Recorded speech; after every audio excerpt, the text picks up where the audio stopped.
I think I'm going to share with you guys some tools. We're going to go over some common questions and just really help you guys understand why they're asking you these questions. So I'm excited to kind of dive in today. So we'll go ahead and go from there. So the agenda for today, I want this to be very interactive. So please, at any time, unmute yourself, raise your hand, or share ideas, and I'll do the same. But we're going to identify and practice some common interview questions that you will come across, either for internships or jobs. We'll also go over a couple digital tools that the Career Center offers that will help you become very prepared and a lot more confident in the interview process. Those tools are SJSU Big Interview. We also have an interviewing guide, and we have some tips on AI prompting. AI can also be really helpful in helping you prepare for an interview. We'll go over understanding what the hiring manager is looking for, and we'll wrap up with a couple of my favorite tips I found on staying positive, because the job search and internship search process, it's not fast, it's not easy, it is not for the faint of heart. Those of you guys that are graduating this May, I'm so glad you're getting this now. And I think that, usually I recommend people plan on looking for an internship at least 2 months in advance, if not more. And then as far as a full-time job, a lot of it, it could take 6 months or more. It is a hard job market. It's all in how you approach it. And I'm hoping to share some tools today that will make it a lot easier. All right. So that's our plan for today. And thank you to PHPA for inviting me to come and check in with you guys. Let's go ahead and unmute yourself or put it in the chat. Is there any specific part of the interview process that makes you the most nervous? What do you guys think? Either put it in the chat or unmute yourself. Is it the questions? Is it doing the research? Is it anything specific about the process? I went over that question. What are your short-term goals? What are your long-term goals? And I can tell you very confidently, as an ex-recruiter and someone who trains on this, they're actually looking for two things when they ask you that question. They want to make sure that you're not going to just take this job and leave in 6 months. Like they need to know you have some kind of interest or alignment, either maybe with the company or the job. Like maybe it's an entry-level job, admin, but it's for a healthcare organization. You need to find some kind of connection there. And they just want to know that you're going to be in this for at least 6 months. They're not wasting their time in hiring you. But I think as a new graduate, when I ask that question, I want to hear a little bit more about what kind of skills you're hoping to learn in the job. Like I'd like to get more experience. Maybe this job is very marketing focused. You could say I'd love to learn more about marketing, or I'd love to learn more about this topic. So try and choose something that if you look at the organization you're interviewing with, figure out what industry they're in, and you could literally just say, I'm just really intrigued by the X industry, and I can't wait to learn everything I can.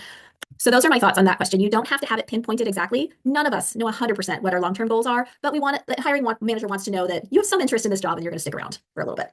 So hopefully that helps a little bit. All right, so let's talk about those nerves. And this is the comment that made me feel better when I was starting to learn about interviewing. So interviewing, you always think about the employer interviewing you, and when you look at it that way, you put all the pressure on yourself. It's like you're making it or breaking it. It's a lot of pressure, right? What I want to remind you guys is it's actually a two-way conversation. You both have to decide that this is the perfect position, that you are the right addition to the company, and that the company is right for you. So you may be in a position where they'll offer you a position, you'll know in your mind, like, ooh, this is not a good fit, but that's okay. That is what the interview process is all about. So remember, you have power too, and it is really the opportunity for both sides to be marketing themselves. It's just a little thing, but it made me feel a lot better. So here's another huge tip that I learned when I was starting to do interviewing is, as I identify as an introvert by far. I love to teach and educate, but I'm definitely more of a one-on-one person. So networking terrifies me. Interviewing is very nerve-wracking for me too. But once I realized that networking or interviewing, so much of it is about how you prepare. And my confidence, whether I'm interviewing or talking to someone new, if I've done the research ahead of time, I am more confident. So what we have on the screen here, these are the 4 things that I would recommend about an organization before you meet with them, and you will be more confident. The 2 corner ones, the key qualifications and skills, and how your skills and experience match. That may feel overwhelming, but honestly, that's just look at the job description, look at your experience, and see where they meet. What makes you qualified? Maybe it's just that you have a public health degree, but maybe they're also looking for really strong research or writing skills. So know of a couple areas where you're definitely going to match. The organization's mission, this is a really easy one to Google or ask AI. I know you guys might be in a situation when the economy's rough, you're like, I'll take any entry-level job that pays or any entry-level internship. I get that. That's normal, right? But you need to be able to convince them that you guys have something in common, right? So what I would do is I would say, go on AI and say, give me a short answer for what is the organization and mission of the Children's Hospital of Orange County.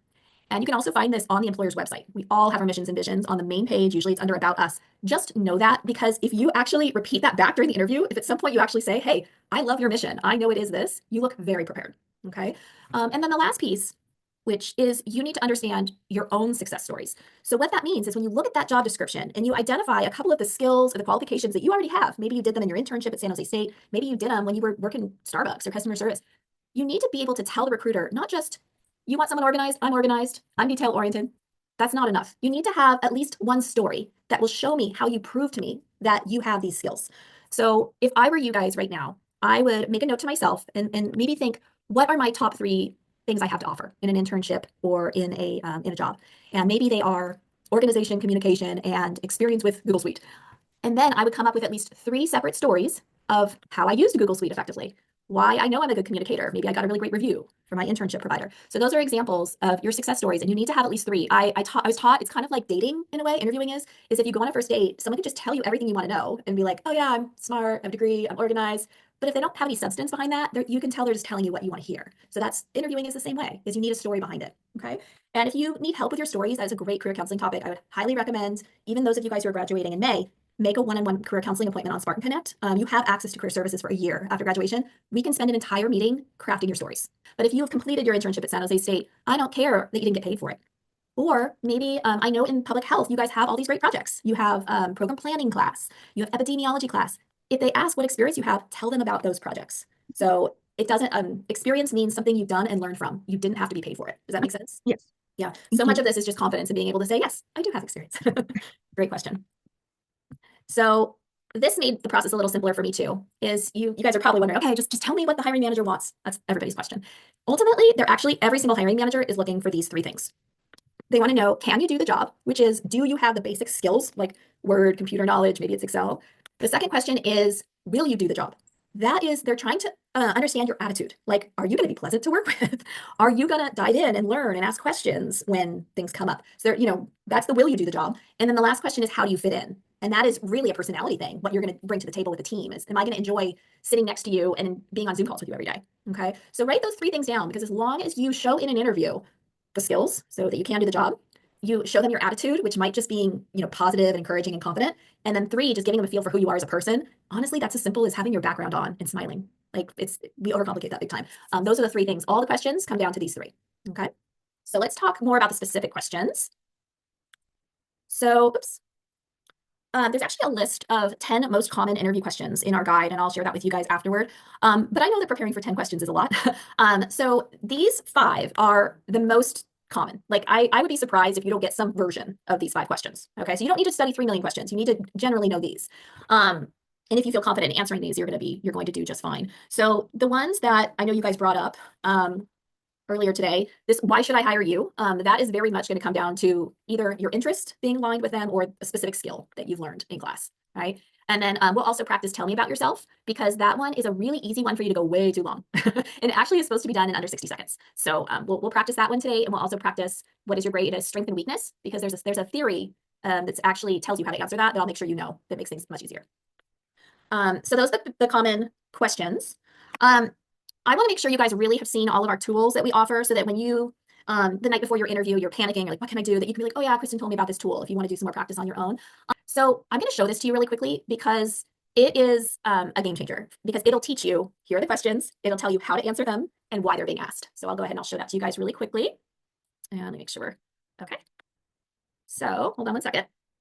So I'm going to do a quick demo of Big Interview. I have these 3 sections circled, because I know for a fact that Big Interview is kind of overwhelming when you get into it for the first time. So I'll show you how to log in, and you're really going to be going to the practice section and then just going to general, and that's going to get you everywhere you need to be. So that's what I wanted you guys to know. So let me just show you where Big Interview is, so you can do this practice on your own, and then we're going to get more personalized feedback. So you just go to students, and you're going to go to the digital career tools, and you're going to go right into Big Interview.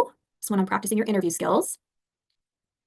And what we're going to do is we're going to go to practice, and we're going to go to the practice sets. For today's purposes, we're just going to go into general, and basically what we're going to do here is we're going to choose, we have kind of like standard, challenging, and tough. I'm going to go ahead and start with with the standard. So go ahead and click on that. And what you're going to do here is, here are the questions that they're going to ask you. I'm going to go into view tips and answers. There we go. This is what I was looking for. So these are your top 10 questions. And those are the top 10 are on the page for you guys, right? Okay. Here are the top 10 questions. And I'm going to I'll walk you through one of them, but if you'd like to do this yourself, I'm going to go ahead and look at tell me about yourself. So just click on that. And it's going to tell you basically how to answer. It'll give you an example answer, and then you can practice it. But it also will give you some feedback on, why are they asking you this? And, a lot of people think it's like, you have my resume right in front of you. What is the deal? Basically, they're checking to see if you can act like you actually wrote your resume yourself and also that you can be succinct, that you can summarize something. Okay. There is a technique to answering this question, and I have it on another slide. So I'll share that with you guys in a second, but I wanted you guys to see this. It'll warn you about things everybody does wrong. Like, don't just say I'm a hard worker and then stop. You need to tell the story, right? I always encourage you guys to share or play around with it. So those are just, oops, these are what you were looking at.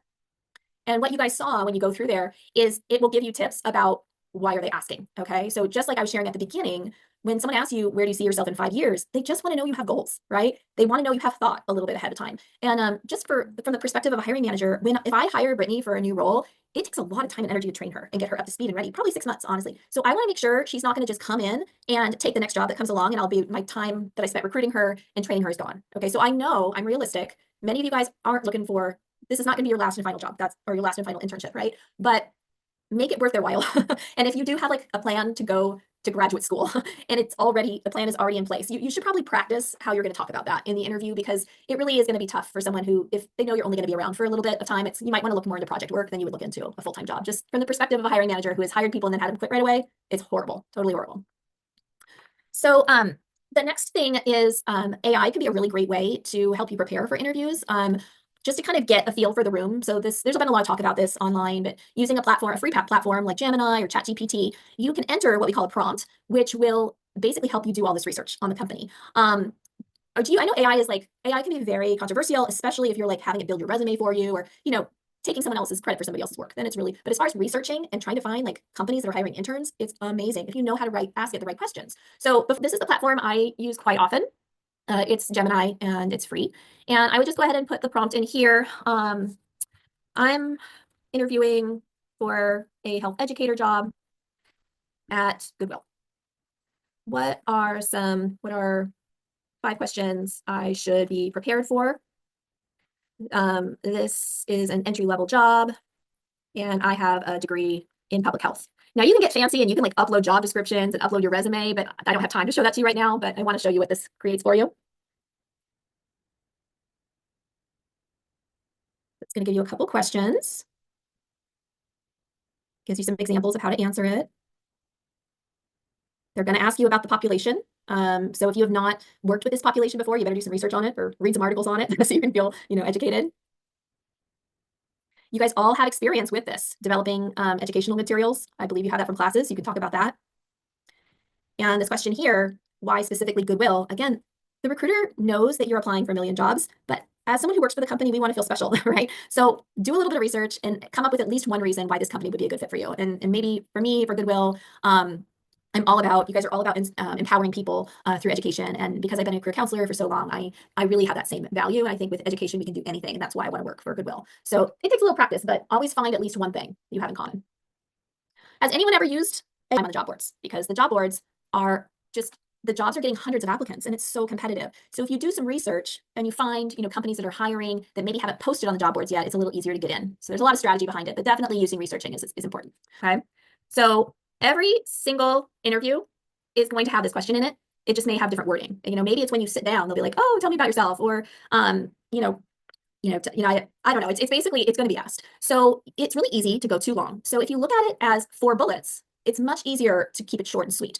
When they ask you this, they don't want your whole life story. They just want a quick preview and then let them ask for details. So let me show you what this looks like. They definitely are going to want to know your major and when you're graduating. So for those of you guys looking for an internship, you'd say I'm graduating in December of 25. I'm seeking an internship for this summer. Like, be very clear about your major and where you're at with graduation. You're going to want to highlight at least one piece of experience that you have that's relevant to the job. Most likely, that is one of your projects from class. Okay, so you could say, I'm really excited. This job is all about marketing to people with disabilities. And my most recent project that I worked on, I looked at different ways to increase XYZ. Okay, so you're going to want to tell them at least one experience from either an internship, like even a volunteer job, even like if you've been in a club, if you guys have been trying to plan an event, Public Health Week, that could be an experience that's relevant. For the third bullet is skills. And this comes directly from the job description. Every job description says we are looking for these skills are required and these ones are preferred. So you need to take, usually they're in the right order. So usually the higher the skill is on the list, the more important it is. So you can basically look at the job description and say, hey, the 2 biggest things you seem to be looking for are experience with Google Suite and social media. And I've been working with both of those for the last 4 years, and I have my own website that I manage for my club. Okay. And then last but not least, if you do have any goals that align with the position, you want to let them know, this is where you'd say something about that connection with the mission. Like, I really want to work with the autistic population, or I really want to learn more about how health technology can improve the healthcare system. So those are some examples of goals. It is only 60 seconds. So what I would recommend is write it out and in like full, like you're writing paper for school, and then practice saying it out loud, and then maybe work with a friend or a career counselor, and we'll help you get it shorter, because we really don't want you going more than a minute for this. Let me show you what a good one looks like. This usually helps. I'm currently a senior studying human resources at SJSU. I've been working part-time at Company X, where I've had the opportunity to assist with new employee orientation and benefits enrollment for their 350 employees. What I'm most proud of was earning Employee of the Month award for my role in the company's open enrollment. And what I'm excited about is I love training and educating employees. I really want a new role that will allow me to get more exposure in HR, maybe in areas like wellness or performance management. Okay. My first thought was, that's short. So that's why I kind of highlighted in yellow where those bullets were. And if you'd like at the end, I'll give you guys the opportunity to practice together, because that would be helpful too. So, but in the instance of time here, let's keep going. You guys are gonna have access to this slideshow if you'd like it. Here is the other question that you have to understand the strategy, and then you'll never be worried about this one again. What is your biggest weakness? So there is a method specifically made for this question. It's called the sandwich method. And you need to choose a weakness that's not critical to the job. So if they say you must have experience with Excel, don't say that your weakness is Excel, right? But what you're going to do is you're going to mention your one weakness, and then you're going to follow it with 1 to 2 actions that you're taking to improve that weakness. And I'll show you an example in a minute. Employers know that you're not perfect, but they want to know that you're self-aware and that you are really actively trying. So you need to have this prepared ahead of time so that you have examples of how you're improving it. So let me show you how this looks.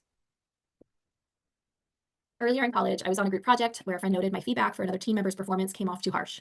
From this experience, I've learned that different people require different approaches when critical feedback is provided. Since that group project, I completed a LinkedIn Learning course on professional communication, where I practiced adapting my delivery to a diverse population.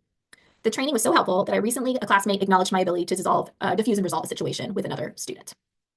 So this is an example of sandwiching. You did have an instance where you gave too harsh of feedback, but you learned from that experience and you've actively tried to improve it, maybe by practicing in group projects. If you've ever, you guys all probably know you have access to LinkedIn Learning, which is full of like thousands of classes you can take. If you have a weakness, definitely take a course on it so that you can say you're working on it. And that the same thing goes is if they're maybe asking for software that you haven't used before, or maybe they're asking for project management experience, and you're like, I just graduated, I don't have project management experience. There are project management videos on LinkedIn. So what you would do if they say, hey, tell me about your project management experience, you'd say very honestly, I've been wanting to get more. So what I did is I went on LinkedIn and I found this course by Chris Croft, and it taught me the basic steps of the process. And it was an hour-long class. I completed it, and I've been actually practicing it in my internship, like practicing using those steps. So I'm really excited to get more experience with even more hands-on project management. That would be an example. So you should never have to say, ooh, I don't know. You should always be able to say, I'm actively working on this. Bye, is a really good kind of thing to have ready to say. Do you guys have any questions? Or do you have like a weakness that you would like to talk through as far as how we would make it into a positive? One thing I hear a lot from my students getting internships and jobs is they'll say, my weakness is I don't have as much experience as everyone else. And that's true. But what I would say is that right now my experience is working with people with disabilities is really from my classes, maybe this specific class and this specific class. But I've learned the basics of this, and this, and I really would like to put it into play. So you still can kind of explain your way out of it a little bit. So our last thing here, and I think this is one that Faith asked me to cover, is the job search is long, and it really is, it's hard because if you look at it as the only way to have success is to get a job or get an internship, the problem is there's so many steps before that you have to nail. You're giving yourself an impossible goal. In real life, you would give yourself smaller steps to get to that goal. So here's some of my favorites. Number 1, join or start a job search club. Or for you guys that are looking for internships right now, it's all about going to the Fieldwork Expo and networking and talking with other students, finding out where they're interning, which organizations are they excited about. But you really, when you're in college, and you're in the semester, you're surrounded by people in the same boat as you, and it's very relieving. Once you graduate, like in May, you're not going to have that constant people around you. So anything you can find in your community where other people get it, they're like, yeah, I've applied to 20 jobs too. What the heck? Really important to find your people. Number 2, focus on even the smallest wins. So an example of that is not necessarily landing your first interview. Maybe it's actually that you want to work for Goodwill, and you find an SJSU alum who works at Goodwill. You reach out to them on LinkedIn, and they accept your request. That's a win. So make sure you're giving yourself credit. Those are great, huge things that build on one another.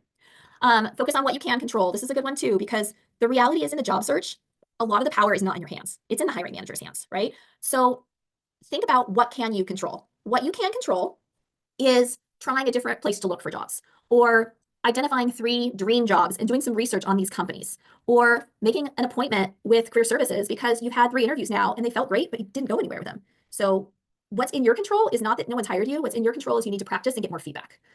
That's kind of what I would say on that. I think we had something in the chat here. Sorry if I'm going public speaking. Yeah, thanks for sharing. Public speaking is an area where a lot of people are really, really nervous about it. However, the thing is, it is all about practice, right? Is that you've been required to do speeches at San Jose State in your classes and you've been graded on them. So you can do it. It may not be fun, but if I wouldn't want to mention that if the job had a lot of public speaking. But let's say the job was very writing heavy and social media heavy. But you could say that at this point, I haven't had to address large groups when it comes to marketing my products. It's something I've been practicing in class, is getting more comfortable with public speaking. But there's ways around it. And just know if you're nervous, if you feel like you're not good in front of a large group, pretty much everyone feels that way. So you can find a way to kind of talk through it. I want you guys to know that a lot of confidence when it comes to interviewing is feeling good in your body, in your skin.